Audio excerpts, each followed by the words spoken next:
Good morning, everybody. Welcome this morning to our breakfast briefing. What a difference a week makes. I hope you all enjoyed the snow days last week, although I know perhaps some of you who have some little ones running around the house were happy to come back into work. This morning, I'm delighted to introduce our guest speaker, Jamie Hannaway, who works with our UK advertisers and has really helped them grow their businesses through automation. She's a total expert in this field, so really excited about the next 50 minutes that she's going to share with us everything that there is to know about automation and machine learning to give you those nuggets of information that will help you on your digital journey. So I'd like you to sit back, relax, and give Jamie a warm welcome to the stage.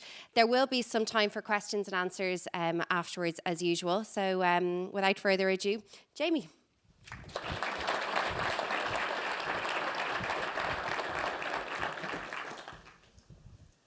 Hello and welcome, guys. Thanks very much for getting up extra early on this Friday morning to come in and spend some time with us. Just to give you a little bit of background on myself, as Lyndon said, I'm an account manager here at Google, and I work with UK clients, kind of large advertisers that work in the lead generation space. So that ranges from anything from property to recruitment to car sales even. But my secret love is automation, and that's what I'm here to talk to you about today. So in terms of the agenda, we're going to talk about automation, what it is and what it means to Google. Then we'll talk about the evolution of search and how user behavior has changed over the past few years. Then we'll go into machine learning and how it has helped solve some of the challenges and opportunities that have come up through this evolution. And then at the end, we will have some examples for you, which will hopefully help you when you kind of go back to your desk and you can bring some of this stuff to life. We'll also have a quiz, so pay attention. Some of the answers to the quiz will be covered during today, and there is a pretty good prize as well. Cool. So automation in Google. What does it mean to us? So AI is probably the most important thing humanity has ever worked on. I think of it as something more profound than electricity or fire.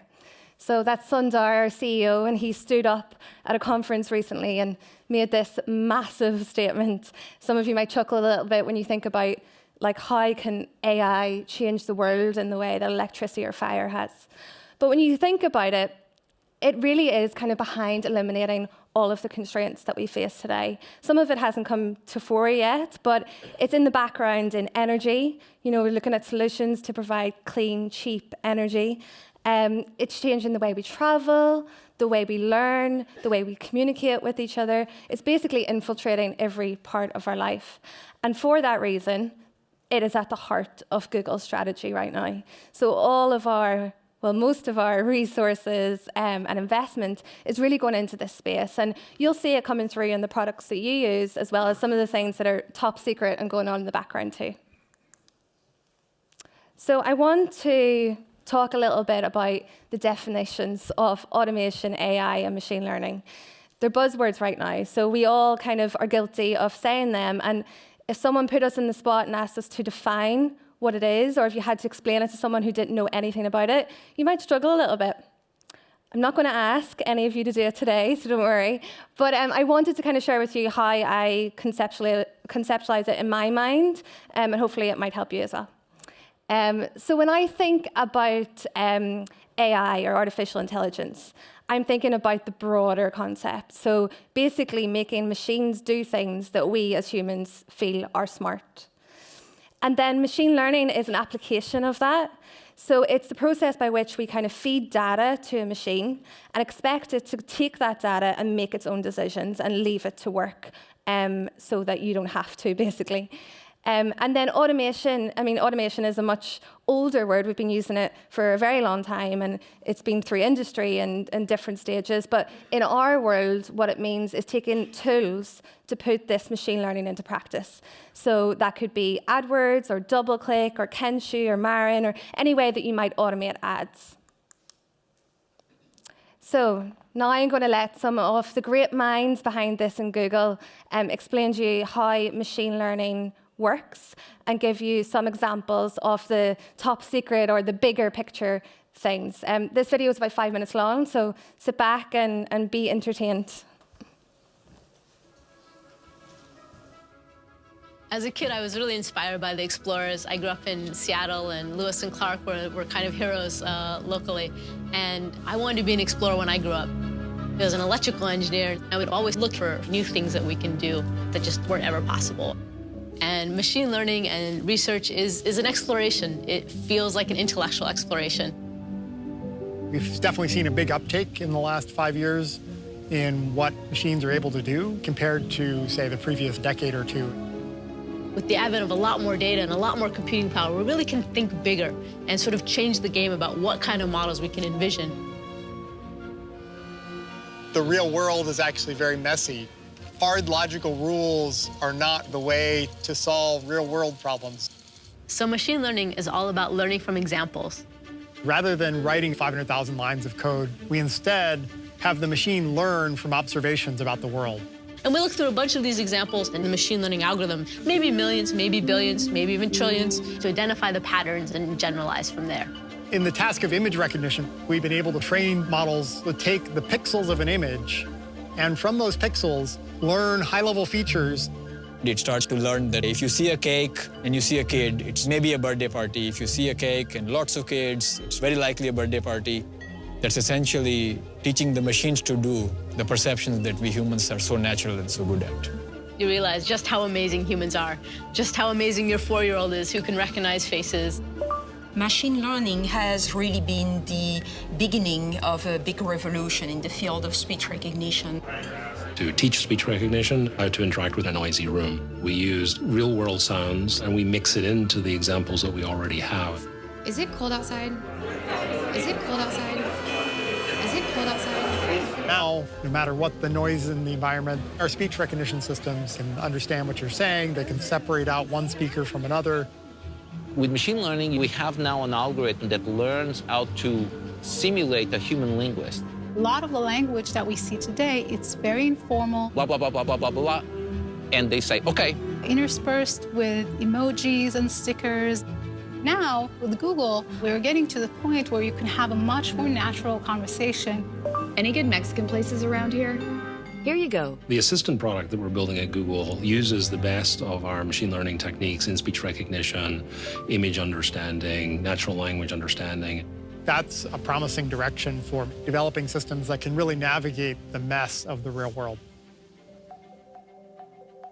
We wanted to make this an open source project so that everyone outside of Google could use the same system we're using inside Google.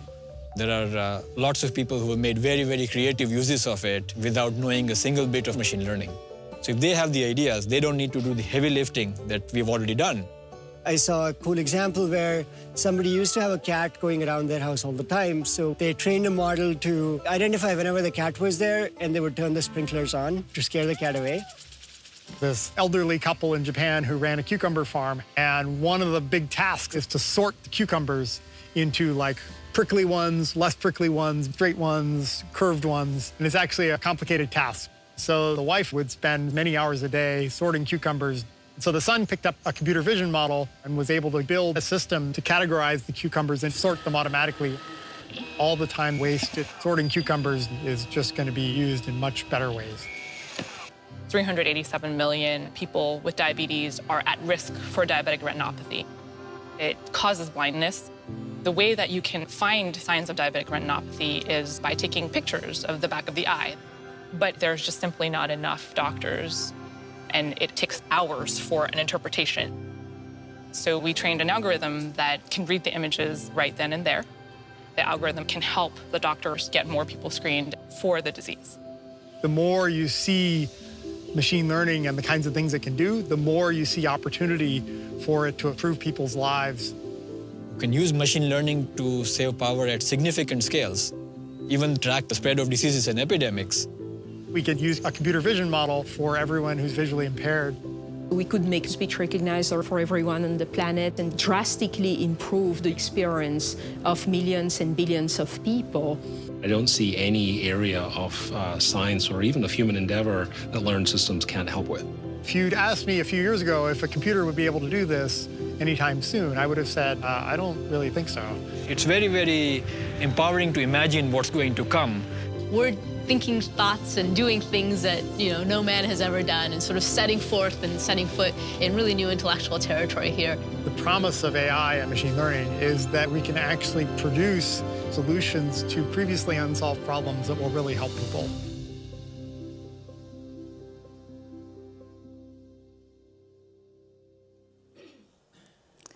So that all sounds really inspiring and aspirational and impressive, but you might be thinking to yourself, how has AI infiltrated my life? I don't work on these big projects. This is just a range of Google products that are powered by AI and machine learning. Things that you use every day. So when you're browsing on YouTube and you see a suggestion, that's exactly what you wanted to watch. Or if you're on holiday and you don't speak the language and you quickly need to translate something. Or my personal favorite, which I've been using a lot recently, is Smart Reply in Gmail. I don't know whether some of you have used this, but when you're rushing to a meeting and you get this kind of email to confirm, say, an appointment, and you have a range of options to choose. And it's really, like in the past, these sort of smart replies would have sounded robotic. Now it sounds like the way I speak. Sometimes I think, do they know how I write my emails? So yeah, no, it really has kind of come into every part of our lives. And also can be used for fun. So this is a nice example. If you want to take out your phones, it's a bit unconventional during a talk, but if you take out your phones and go to autodraw.com, and on here you can attempt to draw something. Even the most artistically challenged amongst you can give it a go, and the machine will try and guess what it is you're actually trying to draw and give you suggestions as to what that might be. My 3-year-old niece absolutely loves this, but I've seen adults have some fun with it too.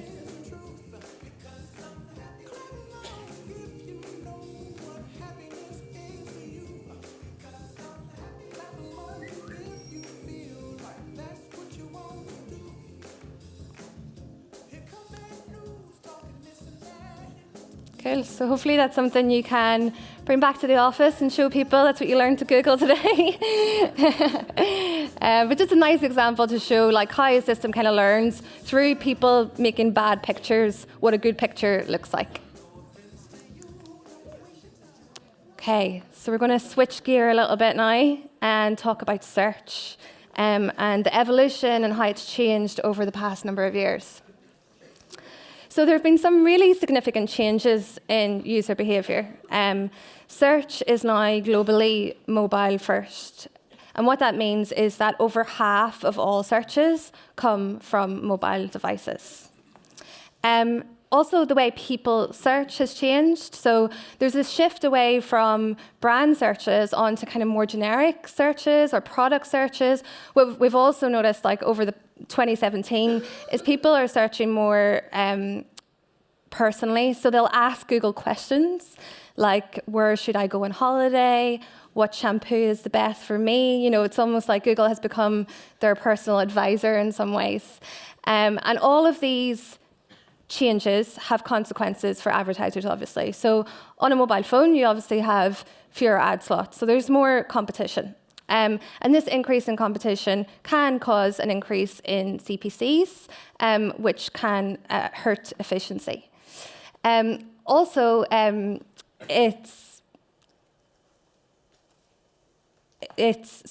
People have higher expectations as well. So I'm really guilty of this myself. When I'm searching for something on my mobile phone, especially if I want directions or I need to find out if a shop has something in stock, if I don't get the answer I want straight away, I get really frustrated. And consumers have really, really high expectations because of this. So competition, if they're meeting the needs better than you are, then you will be left behind. To make things even more challenging, the amount of data available or the amount of data that you can use has also changed. So some of you might remember years ago when you were setting up an AdWords account, or you might have heard of when you were setting up an AdWords account, when all you needed was a keyword. You just thought of some keywords that your user might be searching for, you set a bid, you set it live, and you were good to go. Now, well, actually, next we had some more signals. So we had audience, we had devices coming into play as well. So you need to consider that, like what context was your user in when they were searching for you. But today, we are inundated with different signals. Like this is just a selection of them. And you can see, you know, if you're setting up a campaign, there's so many different things to consider now. It also means that every single auction is unique because there's so many different variables. And also because every single user is unique. So you kind of have to put yourself in the shoes of the person that's actually searching for you, and that's how relevant your ad needs to be. And these are the three kind of key areas that we need to understand about our user. Their intent, the context they're in, and their identity. Now, intent is obviously been a huge part of, it's the cornerstone of search. I mean, it's what search is all about. But now it's much more powerful than it ever was before. And when you think about this, how can a human react to all of these signals and all of these different data points in order to make the right decisions at the right time? And that's where automation comes in. So now I'm going to go through search powered by machine learning and the products or the things and tools that you can use to actually cater for this new demanding user that we all are guilty of being ourselves. So there are four kind of key areas in ads that use machine learning. The first is bidding, which probably when you think about it, that would be the first one that you would normally think about and maybe the only one. But there's three other points here. Creatives as well, so kind of writing ads so you don't have to. Targeting. And attribution or measurement. So I'm going to take a closer look into each of these 4 points. So in terms of bidding, the role of automation in bidding is to drive efficiency primarily. That's what most of the advertisers I work with use it for. Obviously, there's lots of other advantages, like saving you time so you can work on more strategic things. But I suppose the key advantage is the fact that a human could never bid as efficiently as a machine could in the moment. There's different ways that you can bid. Starting at the very bottom, we've got manual bidding, which, as I said, has its disadvantages, not only in terms of a time perspective, but just in terms of how smart you can actually be in a moment. Rule-based bidding, which is where you kind of set parameters. So you'll say at like a certain time of day, you can accept a higher cost per acquisition, for example. And that's slightly more efficient than manual, but still has its limitations. And then a fully automated structure where basically you give a platform your KPIs or your targets, and it will go and do all of the heavy lifting for you. There's different ways that you can do this within AdWords. You can obviously use DoubleClick, AdWords Smart Bidding, or there's other tools like Kenshu or Marin or Adobe that you might be familiar with. For the purposes of today, and because we're in Google, I'm going to talk about AdWords Smart Bidding and just give you a bit of insight into what makes AdWords Smart Bidding different to other algorithms that are out there. So there's three kind of key areas here that makes AdWords Smart Bidding unique. User-specific bids. So what that means is auction time bidding. So basically, the system will make a decision based on a given query from a given user and make a unique decision based on that auction. No other system can do that, obviously because we have access to more data in AdWords than anyone else would have access to data in AdWords. And yeah, that's one thing that really gives AdWords Smart Bidding an edge.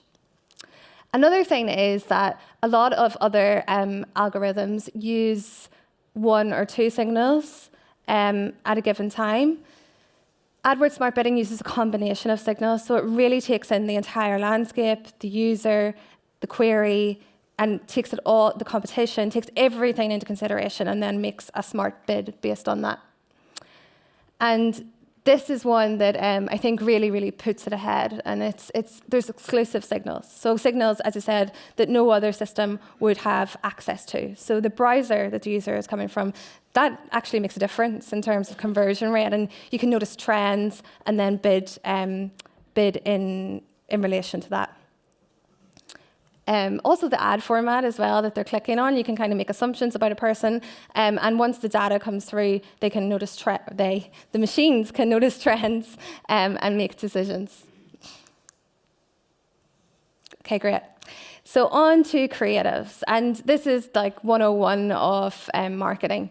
It's serving the right message at the right time. You know, the bid just gets you seen. The most important part is the ad itself. So if you can look at this example, this is hotels in New York. And as you can see, you might think that at first glance that these queries are all very similar. And like one ad would answer most of those questions, and it probably would. But does that mean that a user will click on it? Probably not. So the more relevant your ad is, especially, as I said, in this competitive environment, the more likely it is that a user will click on it. So you can just see in some of these examples, different creatives just work better with different search queries. Now, if you can imagine trying to set this up manually, you would have a very messy account for a start. You would also have to be really creative to try and think of every single ad that would fit a certain search query. So it's going to take a lot of man hours too.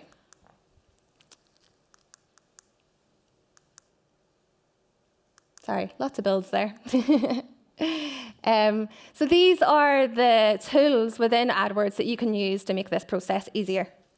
So ad customizers, if functions, asset ads, and ad suggestions. And all of these tools allow you to let the machine do the part that actually, to date, only humans could do, and that's write ads. That's like the fundamentals of setting up an AdWords account and probably the most time-consuming part. So you can pass that over. Obviously, you set the parameters, you have control and all of that, but you let the system do all the work for you.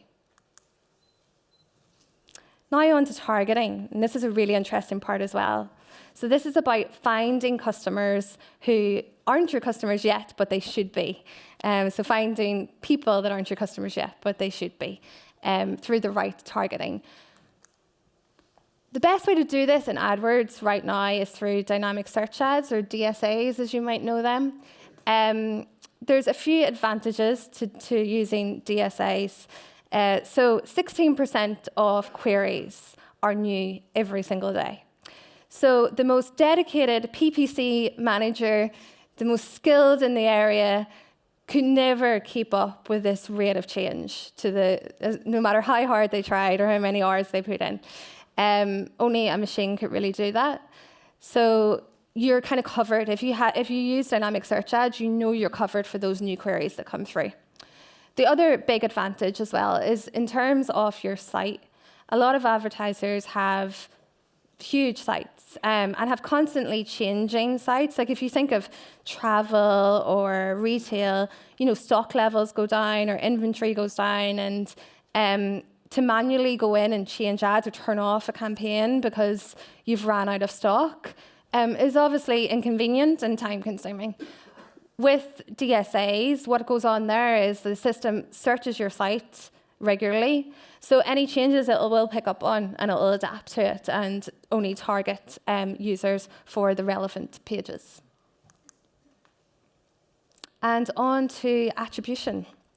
So this is one that's sometimes missed and sometimes not included in the automation story, but it's probably the most important one, because everything that I've just talked about right now means nothing if you don't have the right measurement in place.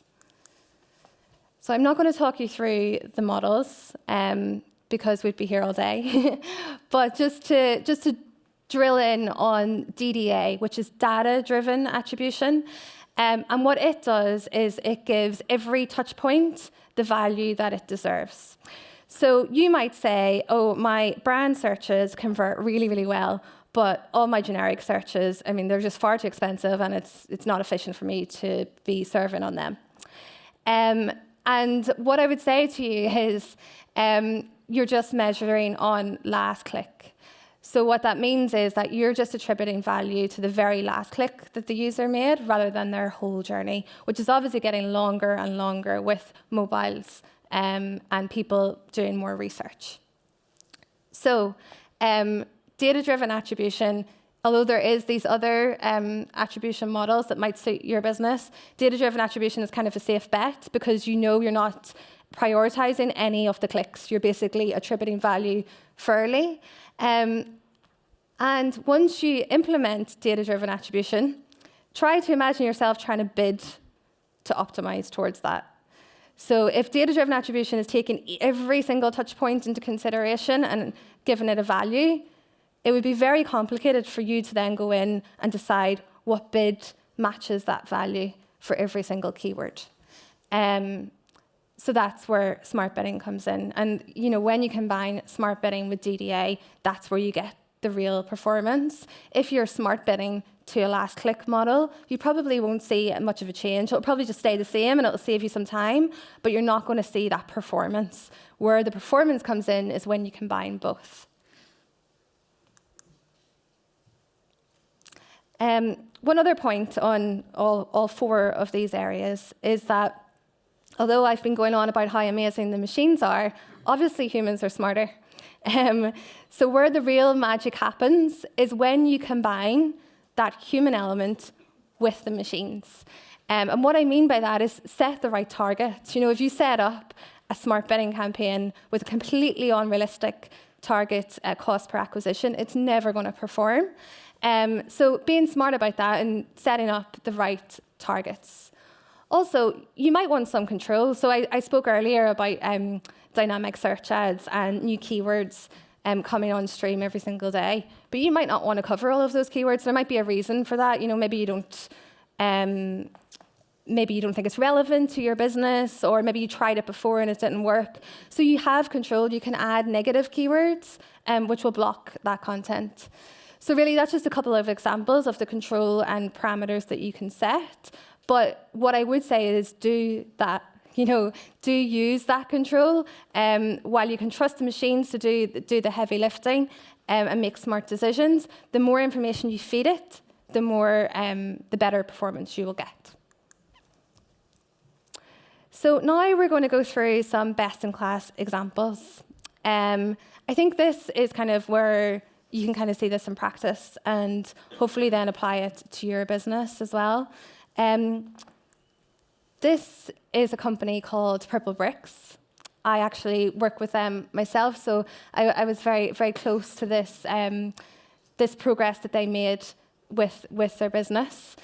And they're kind of a disruptor in the estate agent space. So they're mostly online, but they do have the brick and mortar stores on the high street as well. Which gives them more of an edge because they have a much more online presence, but also poses a little bit of a challenge for them because measurement is very difficult. Not only do they have to attribute what's happening online, they have to also attribute the online to offline element as well. Their main goal is efficiency. So their mantra is basically that they pass the savings that they make on to their customers, and it's much cheaper for someone to sell their house through Brix than through any other estate agent. So in order to do that, they obviously need to cut costs, and marketing is one of those areas where they cut costs. Me being their account manager wasn't too pleased to hear that, so I worked with them to set up the best sort of measurement and attribution to get them the best performance that they could. So first of all, they implemented data-driven attribution. A lot of advertisers, this is a big mistake advertisers make, they opt straight into smart bidding. This is amazing, get really excited, go for it, and don't think about the measurement piece at all.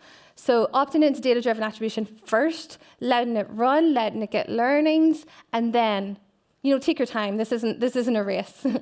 And then opting into smart bidding. The results were really amazing. I think especially because this business was so efficiency-led, data-driven attribution allowed them to see that there was keywords that they were cutting out. They had completely paused from their account because they thought they were too expensive. But when they applied data-driven attribution, they actually seen that they were driving much more volume, and it was more profitable for them to bid on them than to not bid on them.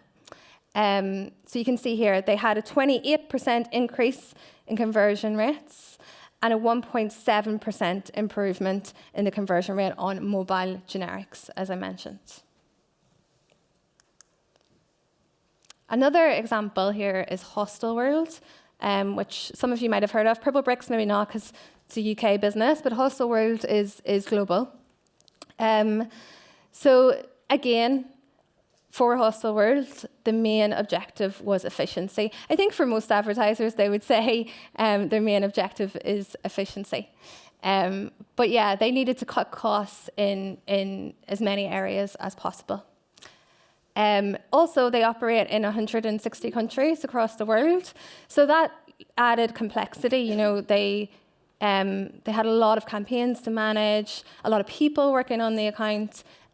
So yeah, it was a complicated environment for them, and attribution solved this problem for them. So if you imagine, if they had if they implemented data-driven attribution and then tried to manually go in and attribute values and set bids, it would have been impossible. So what they done was they coupled data-driven attribution with eCPC. Now, eCPC is a sort of half automated solution. The other example I talked about was target CPA. eCPC means that you have a little bit more control. It'll just make adjustments on the CPC that you've set based on the auction that it's in. It's a really good way to test automation if you aren't ready to go full hog. So yeah, if you're afraid, eCPC might be a good option for you. The results you can see are absolutely amazing in this case. A 26% increase in conversion rate, a 17% decrease in cost per conversion, and a 23% growth in bookings. It really kind of transformed how they run their business. So just to summarize the things that we've talked about so far, user behavior is changing. You know, we all know that. We are users ourselves. But to look at the impact that has on our advertising accounts is really interesting. Automation allows you to react to this more competitive environment that's being caused by this change in user behavior. Manually, it is impossible. And I suppose the key message is to experiment. You know, automation isn't something that's scary. As I said before, we use it every day, and we might not even know that we're using it. And it's just about testing and learning. You might know like drafts and experiments in AdWords where you can give something a go, split a campaign, and see if it works. So go forth, create, experiment, and automate.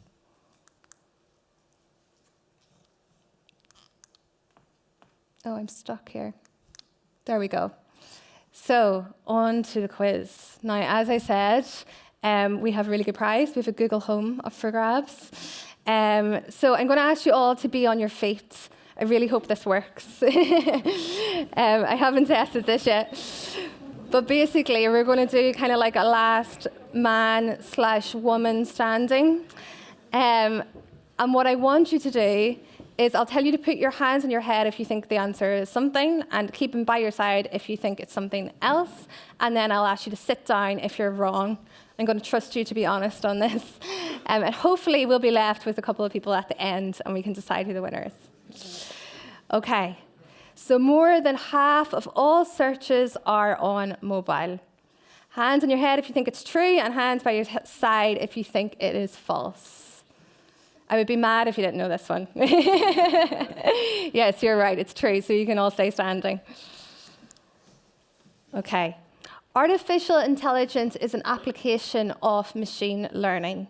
Put your hands on your head if you think it's true, and your hands by your side if you think it's false. It's actually false, so everyone with their hands on their heads, please sit down. So it's the reverse of this. Machine learning is an application of artificial intelligence. So that was a little bit of a trick question. I was a bit mean putting that in, but I wanted to cut half of you out. So, okay. Only AdWords Smart Bidding will optimize in real time for every single auction. And put your hands on your head if it's true, and by your side if it's false. It's true. So if you have your hands by your side, sit down.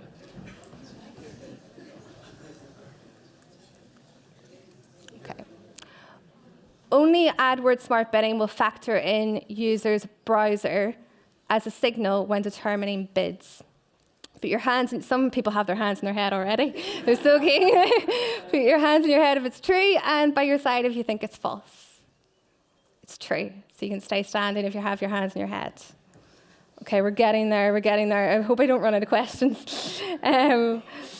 Okay, in 2017, what percentage of people in Ireland own and use a smartphone? If you think it is 81%, put your hands on your head.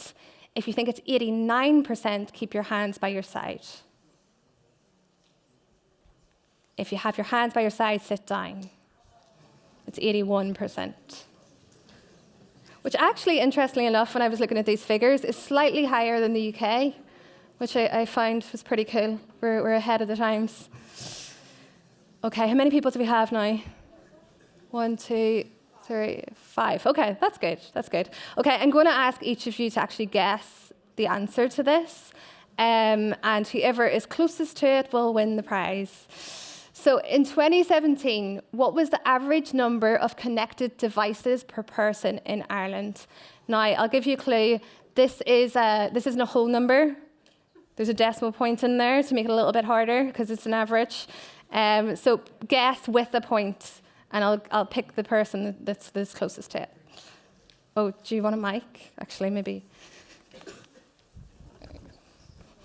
Oh, sorry. I'll say 4.5. Okay. I'll say 2.8. Okay. You ready? 3.7. Okay.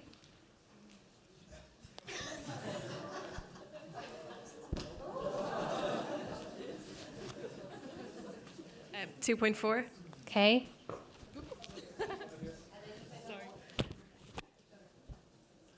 2.5. Okay. The winner is the guy over there that said 3.7. We're very, very close. Well done.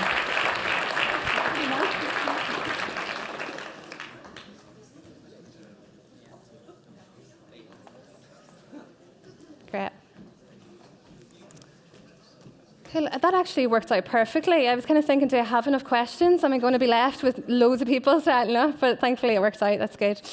Okay, great. We're going to move on to Q&A now. So I hope you've been saving up your questions as we've been going through. I think the cube is out there still, is it?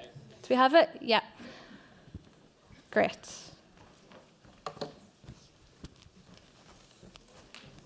So just put up your hand if you'd like to ask a question.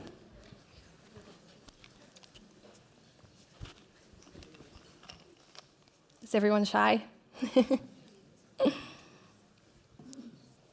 we have one up there?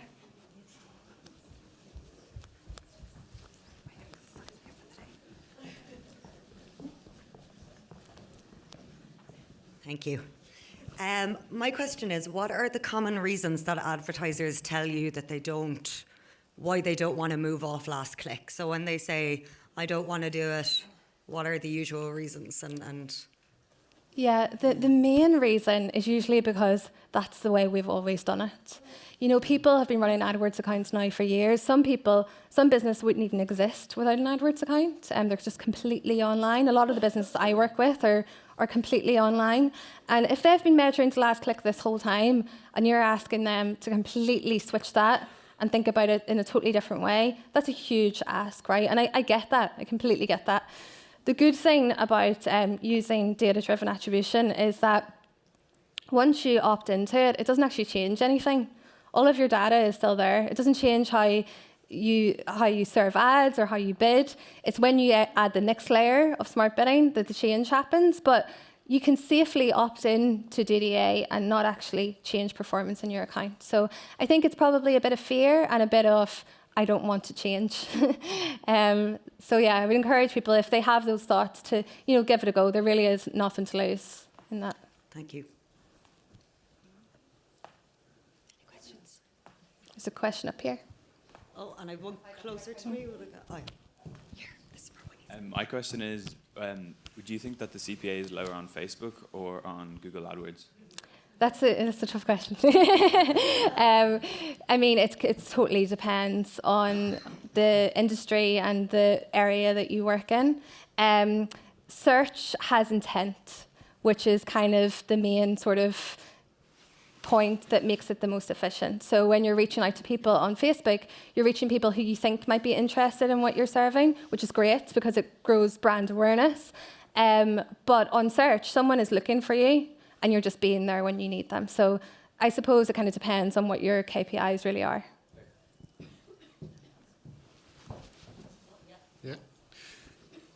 Yeah, I got a question in terms of the smart bidding itself. So I manage some AdWords accounts manually because I like to have control and learn myself of what happens in the future with the account. But then would you say that smart bidding then is going to be smarter than myself, I suppose, is going to make the cost cheaper? So would you promise that you guys with smart bidding make our AdWords? I mean, the idea here is to pay you less, guys, and for us actually to be out there. So would you say that smart bidding will help us, to make it cheaper then? Yeah, I mean, I'm not going to promise you that in your account that your CPA will be cheaper. But what I would say is that the main aim of smart bidding is to drive efficiency. So you have control in that you set your target CPA. What I always say is set your target CPA to what you currently get. Don't start off lower because it will never work. But set it to a realistic figure that what you normally see. And then over time, you can decrease it in small increments. So once the system learns and it has data and it knows who converts well on certain keywords, then you can decrease it by about 10% every couple of weeks. And you can bring it down to a more efficient level for you. That usually works for my advertisers. Now, obviously, there are some exceptions to that. Like, for example, on brand. Sometimes on brand, there isn't really any efficiency to be made. That's what the CPA is, and you can't really do anything about that. But on areas like generics, definitely there is always room for improvement. Thank you.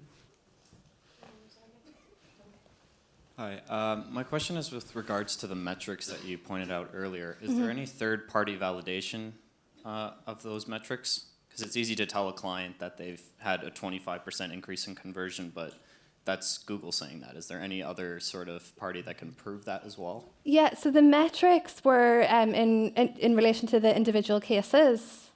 Is that the ones, like when I was talking about Purple Brix and hostileworld, that came directly from, those case studies came directly from the business themselves. So they're telling, we didn't kind of, they didn't get any payment for that, it's not advertising, it's basically them coming forward with their best-in-class example of how this worked for them. So that's one reason to trust it. The other reason to trust it, if you see other metrics, that are kind of just on average, rather than in relation to an individual case. We are hard on ourselves in Google when it comes to metrics. I know this too well from working here for 5 years. We have to be totally 1,000,000% sure that this is a good representation and a good average to put out before we do that. It's tested, I heard recently, to the same extent as people test drugs before they're launched into market. It's like a 99.2% accuracy or something like that. So that's off the top of my head, so don't quote me on that, but it's very high. But yeah, we wouldn't, it's based on lots of advertisers and globally as well. We wouldn't just put it out there for like one market or one industry.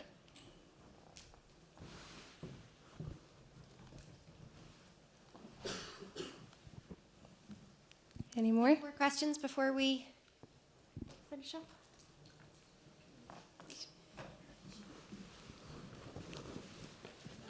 Is the DDA attribution model available for every business? You have to have enough conversions in your account. It's about 30 per campaign. So once you have the limit, you're over the limit, then you can use it. If not, you can use one of the other models. As I said, they're not as fair as data-driven attribution, but it will give you a much better picture than last click, and you don't need to have a minimum threshold for that.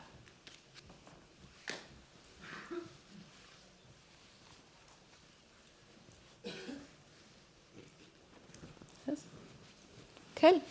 That's everything. Thank you so much, everyone, for your attention. Hope you enjoyed it.